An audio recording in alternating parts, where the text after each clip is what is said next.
Kothapalli municipality పరిధిలో ఉన్నటువంటి కావ్యశ్రీ అనేటువంటి యువతిపై విచక్షణ రహితంగా దాడి చేశారు. కత్తితో మెడపైన చేతిపైన గాయాలయ్యాయి. అసలు ఎందుకు జరిగింది, ఎందుకు ఇట్లా ఉన్మాదిగా మారాడు తెలుసుకుందాం. మనతో కావ్యశ్రీ నాన్నగారు ఉన్నారు. ఏం జరిగిందండి, అసలు ఎప్పటి నుంచి పంచాయతీ ఉంది?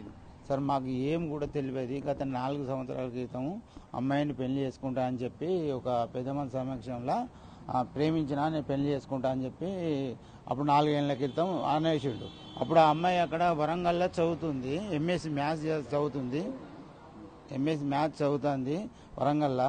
నాకు అప్పటి వరకు కూడా మాకు తెలియదు వాళ్ళ విషయం ఏమైందో కదా.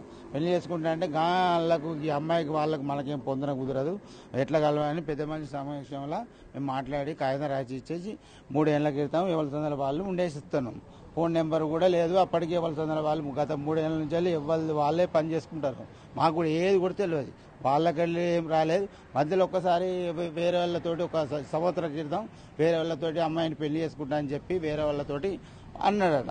అంటే నేను ఆ రోజు మ్యాటర్ చెప్పేసిన కాగితం రాసిన పెద్దవాళ్ళతోటి మళ్ళీ ఎందుకు ఉత్తరం ఇచ్చిండు, మళ్ళీ దాని గురించి వదిలిపెట్టాలి కదా అని చెప్పి నేను ఎవరైతే చెప్పిండో వాళ్ళకు నేను బెదిరించేసి అప్పుడు అనుకున్నాను. గత 4 రోజుల క్రితం ఏం చేయండి, నాకు మెసేజ్ పెట్టింది సార్. నాకు మెసేజ్ పెట్టిండు, నేను భావనైతే అన్నట్టు. బాగా నేను పెళ్లి చేసుకుంటా, నాకన్నా మంచివాడు ఎవడు దొరకడు, నాకు కంపల్సరీ నాకు ఇవ్వాలి, అంతకన్నా మించినవాడు దొరకడు అని చెప్పి నాకు మెసేజ్ పెట్టిండు. నేను అంటే పెట్టి నేను ఏమనలే, నేను సపరేట్ ఒప్పుకున్నా. 3 రోజుల నుంచి వెళ్ళి సపరేట్ ఒప్పుకున్నా.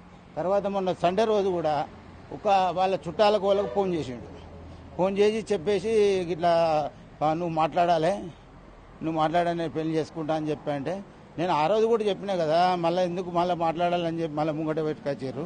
ఇచ్చుడు కుదరదు అని ఎవరితో వాళ్ళు ఉన్నారు చెప్పేసిన అని చెప్పి నాన్నడు కూడా వాళ్ళకి చెప్పిన తర్వాత ఇక మా బామ్మది అంటే ఆయన గేమ్లో రాజా అని ఉంటాడు, ఆయనకు ఉండి ఇట్లా సంగతి అట్రా మరి ఫోన్ చేసిండంటే నేను ఆనాడు కూడా చెప్పిన పిల్లానికి కాళ్ళకి వెళ్తా ఈ ముచ్చట మాత్రం వెళ్ళొద్దు అని చెప్పి ఆయన కూడా బెదిరించిండు. ఫోన్లో బెదిరించుండే వాళ్ళ తొందరలో వాళ్ళు ఉన్నాం. మాకు ఏ విషయం కూడా తెలియదు. మా తొందరలో పాడు మా తొందరలో మేము చక్కగా ఇవ్వాలి. ఇల్లాది కూడా మార్కెట్కి వెళ్ళిపోయినా. మాకు చిన్న షాప్ ఉంటుంది సంఘం చౌరస్తా కాడ. సింగం షాపు, ఆమె షాప్కి వెళ్ళిపోయింది. మధ్యలో ఇంట్లో ఆమెనే చదువుకుంటా స్టడీకి ప్రిపేర్ అవుతుంది, ఎగ్జామ్కి ప్రిపేర్ అవుతుంది. ఆమె సందులో వాళ్ళు ఉంటారు. మధ్యలో ఏమైంది కూడా మాకు తెలియదు విషయం. అంటే ఇప్పుడు ఎట్లా ఉంటే బాగుంటుంది, అటాక్ చేసిండ్రు, దీని మీద మీరు ఏం డిమాండ్ చేస్తున్నారు, ఏం జరిగింది? ఇదైతే కరెక్ట్ చర్య కాదు, అతనికి తగిన శిక్ష వేయాలి. అమ్మాయికి ఏమాత్రం ఇష్టం లేదు. నేను మావారి అయితే నేనే స్వయంగా అడిగిన, ఇట్లా అంటుండు, నాతోనే అడిగిండు, మరి ఏంటి బుజ్జి నీ సంగతి ఏంటి అంటే నాకు ఎలాంటి ఇష్టం లేదు మామయ్య అని చెప్పి అన్న తర్వాతనే వేరే ఇతర సంబంధాలు కూడా చూస్తున్నాం. ఇక అంతలోనే ఒంటరిగా చూసి ఇంట్లో చొరబడి కత్తితోని విచక్షణ రహితంగా దాడి చేయడం జరిగింది.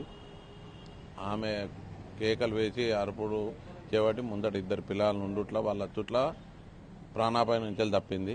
లేకపోతే ఒక నిమిషం లేట్ అయితే ఆమె ప్రాణం కోల్పోయే స్థితికి వచ్చే ఉండేది.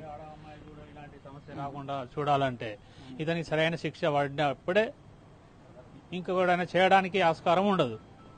కానీ ఈ సమస్య అనేది ఇంతటితో ముడిచిపోకుండా సాధ్యమైనంత వరకు వానికి రిమాండ్ చేసి దానికి తగిన శిక్ష చేసే విధంగా మీ తరఫున, మీ మీడియా తరఫున కొంచెం దాన్ని సహకరిస్తారని మేము మీ ద్వారా వేడుకుంటున్నాం. సో మొత్తం మీద ఇక్కడ పరిస్థితిని చూసిన తర్వాత చాలా ఆందోళనకరంగా ఉన్నటువంటి పరిస్థితి, గతంలో ఉన్నటువంటి పరిస్థితిని కూడా చూడడం జరిగింది. కఠినంగా శిక్షించాలనే డిమాండ్ అయితే చేస్తున్నటువంటి పరిస్థితి. వీడియో జర్నలిస్ట్ సుమన్తో కలిసి చంద్రశేఖర్, RTV, కరీంనగర్ నుండి. మరిన్ని వీడియోస్ కోసం ఛానల్ ని సబ్స్క్రైబ్ చేయండి, లేటెస్ట్ అప్డేట్స్ కోసం వాట్సాప్ ఛానల్ ని ఫాలో చేయండి, అండ్ లింక్ డిస్క్రిప్షన్ లో ఉంది.